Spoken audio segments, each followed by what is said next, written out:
तो स्टूडेंट्स, आज की इस वीडियो में बात करने वाले हैं आईटीआई सीबीटी एग्ज़ाम 2022 के बारे में। जैसा कि आप सभी को पता है कि अगस्त 2022 में आईटीआई का सीबीटी एग्ज़ाम हो रहा है, चल रहा है, और आने वाले टाइम में भी सीबीटी एग्ज़ाम होते रहेंगे। तो ये जो वीडियो है आने वाले सीबीटी एग्ज़ाम एवं अगस्त में चल रहे सीबीटी एग्ज़ाम के लिए काफ़ी हेल्पफुल है आईटीआई के उन कैंडिडेट के लिए जिनका ट्रेड जो कि फीटर है। तो आज की इस वीडियो में हम फीटर ट्रेड थ्योरी के बारे में जो कि पढ़ने वाले हैं और स्टडी करने वाले हैं। स्टेप बाय स्टेप एक एक क्वेश्चन को डिटेल में देखने वाले हैं, क्योंकि ये क्वेश्चन जो है कि प्रीवियस ईयर क्वेश्चन है और आने वाले एग्जाम में आपको जो कि डेफिनेटली काफ़ी हेल्पफुल साबित होने वाले हैं। तो अगर इस वीडियो को आप देखकर अपने एग्जाम में जाते हैं तो ये मेरी गारंटी कि आपको इनमें से लगभग 50 से 60% क्वेश्चन मैच करेंगे सेम टू सेम। तो चलिए देर न करते हुए वीडियो को स्टार्ट करते हैं। अगर वीडियो देखने के बाद अगर वीडियो आपको पसंद आता है तो चाहे तो वीडियो को लाइक भी कर सकते हैं। जैसा कि देख सकते हैं हम 40 क्वेश्चन यहाँ पे आपके ट्रेड थ्योरी के आने वाले हैं। तो इन 40 क्वेश्चन को आज की इस वीडियो में हम कवर करने वाले हैं। तो चलिए फिर वीडियो को स्टार्ट करते हैं और पहला क्वेश्चन देखते हैं। देखिए, पहला क्वेश्चन है आपका, what is the name of limit gauge. तो यहाँ पे लिमिट गेज का नाम क्या है। इसका जो पहला क्वेश्चन है इसका देखिए 4 ऑप्शन है, plain ring gauge, taper plug gauge और प्रोग्रेसिव प्लग गेज और डबल एंडेड प्लग गेज। तो इसके देखिए राइट आंसर है जो है आपका सी ऑप्शन यहाँ पे सही है। यहाँ पे है प्रोग्रेसिव प्लग गेज का यहाँ पे राइट आंसर होगा। तो चलिए इसका सी आप इसको याद कर लेंगे, क्योंकि देखिए स्टेप बाय स्टेप अगर हम ज़्यादा डिटेल में जाते हैं तो अभी आपके पास टाइम नहीं है फ्रेंड्स कि अगर अभी आपका अगस्त में सीबीटी एग्ज़ाम होने वाला है और अभी आपको ज़्यादा डीप में नहीं पढ़ना है। अभी आपको जो कि आपको एग्ज़ाम पास करने के लिए पढ़ना है। डीप में तो आप 2 साल पढ़ चुके हैं, आपके पास 2 साल ऑलरेडी टाइम था डीप में पढ़ने के लिए। अगर आप नहीं पढ़े हैं तो इस टाइम पढ़ने की गलती ना करिए। अभी जो कि केवल आप क्वेश्चन एंड आंसर को याद करते चलिए। देखिए अगला क्वेश्चन है आपका, स्लिप गेज को साफ करने के लिए किस मटेरियल का उपयोग किया जाता है। तो देखिए स्लिप गेज को साफ करने के लिए किस मटेरियल का उपयोग किया जाता है, मोम या मिट्टी का तेल, घुलनशील तेल, और चौथा है कार्बन टेट्राक्लोराइड। तो यहाँ पे स्लिप गेज को साफ करने के लिए जो यूज किया जाता है वो कार्बन टेट्राक्लोराइड, डी ऑप्शन आपका यहाँ पे सही है। फिर देखिए आपका तीसरे क्वेश्चन की तरफ हम चलते हैं कि वेयर इज सर्कुलर टेपर के यूज। सर्कुलर टेपर की का प्रयोग कहाँ किया जाता है। ये लाइट ड्यूटी ट्रांसमिशन में, बाई डायरेक्शनल रोटेशन में, या फिर लेंथी शाफ्ट में, या फिर टेपर्ड शाफ्ट में। तो इसका जो राइट आंसर है ए होगा। तो जो आपका सर्कुलर टेपर का उपयोग किया जाता है वो लाइट ड्यूटी ट्रांसमिशन में किया जाता है ना, जहाँ पे ट्रांसमिशन का लोड कम होता है वहाँ पे इसका जो कि यूज किया जाता है। चलिए चौथा नंबर क्वेश्चन है, कौन सा नट बोल्ट के सिरे की चूड़ियों को नुकसान होने से बचाता है। कैप नट, कैस्टल नट, स्लॉटेड नट, या फिर नर्ल नट। तो यहाँ पे जो राइट आंसर है आपका ए वाला ऑप्शन सही है। कैप नट जो होता है नट बोल्ट के सिरे की चूड़ियों को नुकसान होने से बचाता है। अब पांचवें क्वेश्चन की तरफ हम पढ़ते हैं। यहाँ पे दिया है सरफेस हार्डनिंग की विधि क्या है। ये कौन सी सरफेस हार्डनिंग है, नाइट्राइडिंग है, या फिर पैक कार्बोराइजिंग है, फ्लेम हार्डनिंग है, या फिर इंडक्शन हार्डनिंग है। तो इसका देखिए राइट आंसर क्या है, बी। ये क्या है कि पैक किया हुआ है, देख सकते हैं यहाँ पे कि ये पैकिंग टाइप का है। तो इसलिए जो आपका हार्डनिंग होगा ये आपका जो कि पैक कार्बोराइजिंग होगा। यहाँ पे ऑप्शन बी आपका सही है, इसे आप जो कि याद रखेंगे। इसका अगर आप पीडीएफ डाउनलोड करना चाहते हैं तो टेलीग्राम ग्रुप से जो कि आप डाउनलोड कर सकते हैं। What is the lead of multi start thread. तो मल्टी स्टार्ट थ्रेड की लीड क्या होती है। तो यहाँ पे राइट आंसर इसका ए है, देख सकते हैं आप, pitch into number of stars. ये आपका ऑप्शन ए यहाँ पे इसका सही है बिल्कुल। अब चलिए अगले क्वेश्चन की तरफ हम पढ़ते हैं। अगला क्वेश्चन है हमारा यहाँ पे क्वेश्चन नंबर 7 है कि which material is to wash off lapping plate after charging. तो किस सामग्री को चार्ज करने के बाद लैपिंग प्लेट को धोना है। तो यहाँ पे राइट आंसर आपका बी है, केरोसिन। तो किस सामग्री को चार्ज करने के बाद लैपिंग प्लेट को धोना है। तो जो यहाँ पे राइट आंसर है यहाँ पे बी है, which material is to wash off lapping plate after charging. तो लैपिंग प्लेट को धोने के लिए क्या है, यहाँ पे मिट्टी के तेल का यूज करते हैं, और यहाँ पे ऑप्शन बी आपका बिल्कुल सही है। अब हम बढ़ते हैं अपने अगले क्वेश्चन की तरफ। अब देखिए यहाँ पे अगला क्वेश्चन, शाफ्ट के बाहरी व्यास पर स्वीकार्य साइज की जांच करने के लिए गेज कौन सा है। तो यहाँ पे गेज का मान पूछा है, तो यहाँ पे पहला वाला ऑप्शन रिंग गेज, ये वाला ऑप्शन आपका सही है, पहला वाला। तो आप इसे याद रखेंगे अभी क्योंकि देखिए आपके एग्जाम में फिगर वाले क्वेश्चन भी 4-5 रहते हैं, 2-3 ग्राफ वाले क्वेश्चन रहते हैं। फिगर वाले क्वेश्चन को आपको विशेष ध्यान देना है, क्योंकि सेम टू सेम रिपीट भी होने का बहुत ज़्यादा पॉसिबिलिटी रहता है इसका। तो यहाँ पे ऑप्शन ए रिंग गेज आपका सही है। अब हम बढ़ते हैं अपने अगले क्वेश्चन की तरफ। यहाँ पे अगला क्वेश्चन पूछा है, किस अपघर्षक का उपयोग नरम इस्पात और अलौह धातुओं के लैपिंग के लिए किया जाता है। तो राइट आंसर इसका डी है, फ्यूज्ड एल्यूमिना। तो फ्यूज एल्यूमिना का यूज किया जाता है आपका यहाँ पे, ऑप्शन डी सही है। अगला क्वेश्चन है आपका, स्टील में टेपरिंग प्रक्रिया क्यों की जाती है? तो देखिए स्टील में टेपरिंग किया जाता है कठोरता और टफनेस को रेगुलेट करने के लिए, मतलब टेपरिंग किया जाता है कि to regulate the hardness and toughness. यहाँ पे ऑप्शन डी आपका सही है, स्टील की टफनेस इसीलिए टेम्परिंग की जाती है उसका। अगला क्वेश्चन है आपका, किस प्रकार का बियरिंग अच्छी थ्रस्ट के साथ साथ रेडियल भार उठाने के लिए बनाया गया है? किस प्रकार का बियरिंग जो कि आपका जो कि अक्षीय मतलब एक्सियल और रेडियल दोनों ही लोड को उठा सकता है? तो आपका एंगुलर कॉन्टैक्ट बॉल बियरिंग, ये ऑप्शन आपका यहाँ पे सही है, ऑप्शन डी। तो चलिए अगला क्वेश्चन लेते हैं हम, किस प्रकार की बियरिंग धातु में स्वयं से स्नेहक होता है? तो देखिए स्वयं से स्नेहक किस में होता है? आपका सिंटेर्ड एलॉय होता है, ऑप्शन बी यहाँ पे इसका सही है बिल्कुल। तो इसे आपको जो कि याद रखना है। चलिए हम अगले क्वेश्चन की तरफ बढ़ते हैं। अगला क्वेश्चन 13 नंबर है, इसमें दिया लाइट लोडिंग और कम गति के एप्लीकेशन के लिए कौन सी बियरिंग सामग्री का उपयोग किया जाता है? देखिए बियरिंग से आपके कंफर्म क्वेश्चन रहते हैं, चाहे इसमें हो या फिर कोई आपका कॉम्पिटिटिव एग्जाम हो, सभी में बियरिंग से क्वेश्चन आता ही आता है। तो इस क्वेश्चन को आपको जो कि बहुत ही केयरफुली और अच्छे से याद करना है। तो इसका जो राइट ऑप्शन है वो कास्ट आयरन है, यहाँ पे ऑप्शन ए इसका सही है बिल्कुल। तो लाइट लोडिंग मतलब होता है कि हल्के लोड और कम गति के लिए के जहाँ यूज होता है वहाँ पे कौन सी बेरिंग, तो वहाँ कास्ट आयरन का जो बेरिंग होता है उसे जो कि हम यूज करते हैं। किसकी बेरिंग वो बनी होती है? तो कास्ट आयरन की बेरिंग जो कि लाइट लोड के लिए यूज किया जाता है।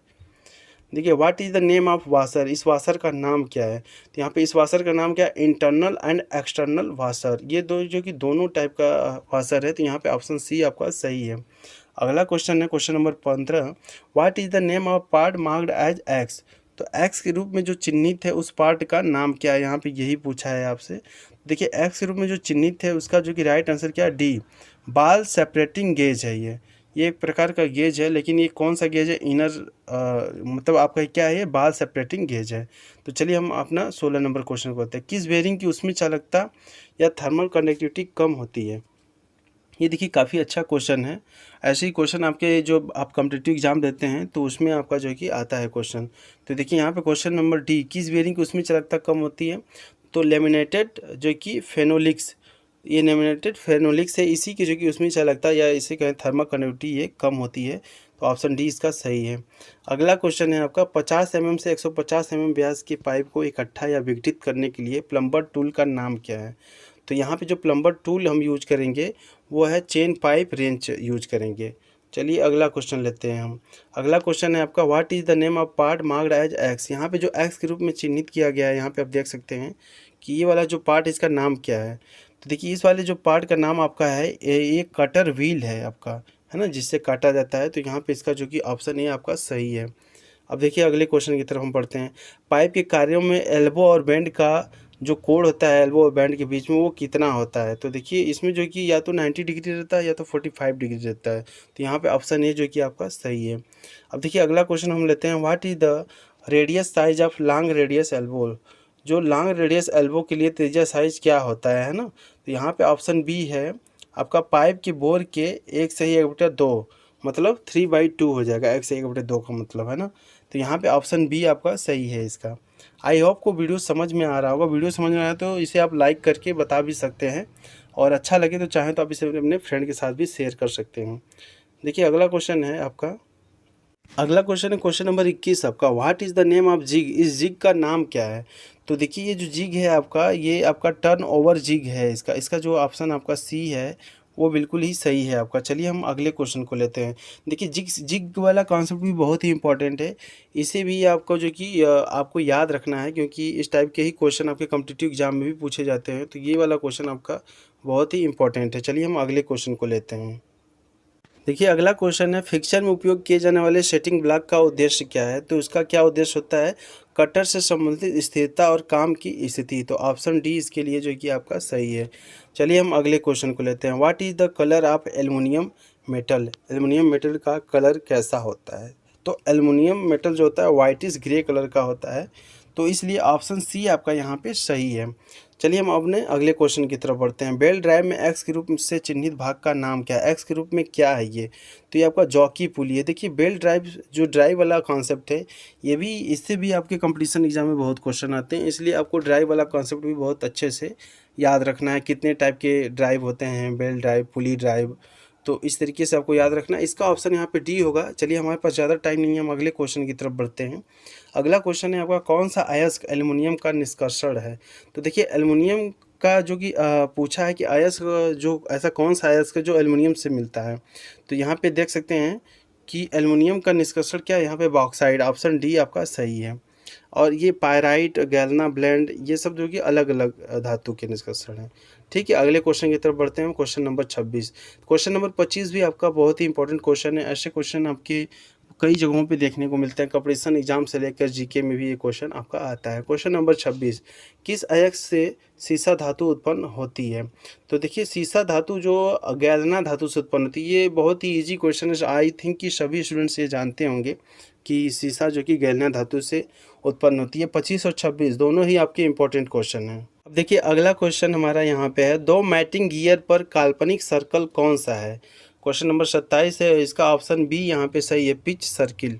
चलिए हम अगले क्वेश्चन की तरफ बढ़ते हैं। अगला क्वेश्चन है, हाइड्रोलिक पंप में किस ऊर्जा को परिवर्तित किया जाता है।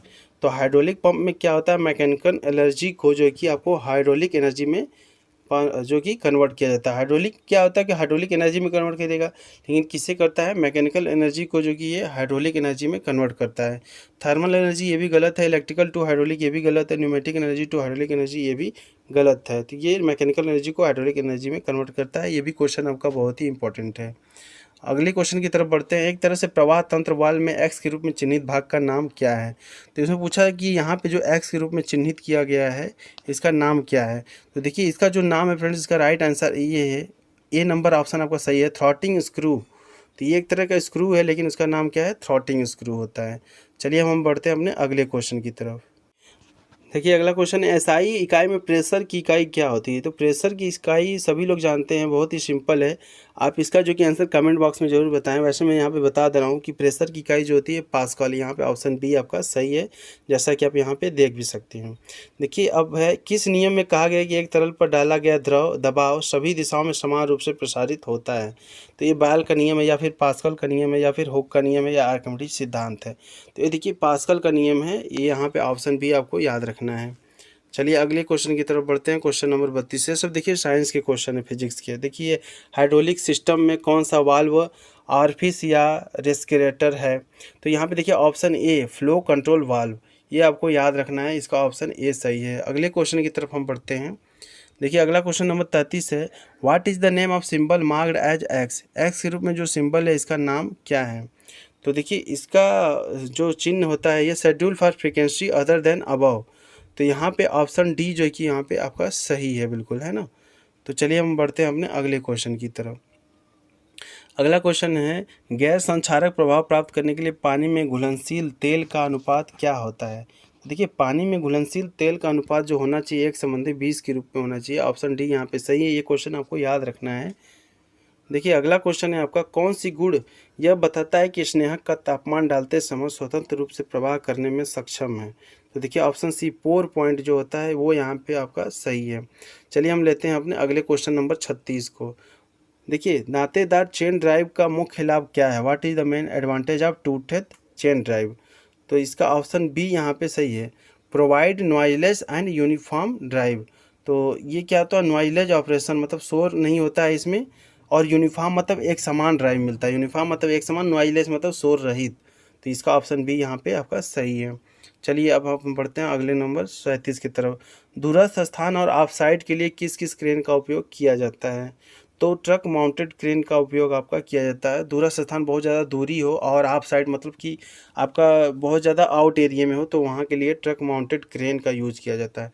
ट्रक माउंटेड क्रेन क्या होता है कि मतलब इसको क्या है, बहुत ज़्यादा दूरी पे अगर ले जाना हो तो क्रेन तो जो स्पीड होता है वो बहुत स्लो होता है, तो उसको ट्रक पे लोड करके ले जाया जाता है, फिर वहाँ पे उसका जो कि यूज़ किया जाता है। देखिए अगला क्वेश्चन है, हाइड्रोलिक क्रेन का उद्देश्य क्या है। तो हाइड्रोलिक क्रेन भार उठाने के लिए पहला है, दूसरा है भार को स्थानांतरित करने के लिए, भारी भार उठाने या संचालन करने के लिए। तो देखिए यहाँ पे ऑप्शन सी सही है, बहुत ही इजी क्वेश्चन है, सभी लोग इसको जो कि सही कर सकते हैं। देखिए क्रेन का नाम क्या है, ये क्रेन का फिगर दिया है, बताएं कि फिगर से आपको 4 से 5 क्वेश्चन जो कि फ्रेंड्स आपके एग्जाम में कंफर्म रहते हैं, इसलिए फिगर वाले क्वेश्चन को आपको बिल्कुल भी मिस नहीं करना है। फिगर वाले क्वेश्चन को आपको जो कि अच्छे से प्रिपेयर करके जाना है, क्योंकि यही फिगर वाले क्वेश्चन रिपीट होने की बहुत ज़्यादा संभावना है। तो देखिए अगला क्वेश्चन है, what is the name of crane, crane का नाम क्या है। तो यहाँ पे राइट आंसर डी है, ट्रक माउंटेड क्रेन। जैसा कि हमने बताया था कि ट्रक माउंटेड क्रेन मतलब उसमें पहिए लगे हुए हैं ट्रक के समान, तो वो क्या है, देखिए यहाँ पे 4 पहिए लगे हुए हैं और चारों से यहाँ पे क्रेन चल रहा है।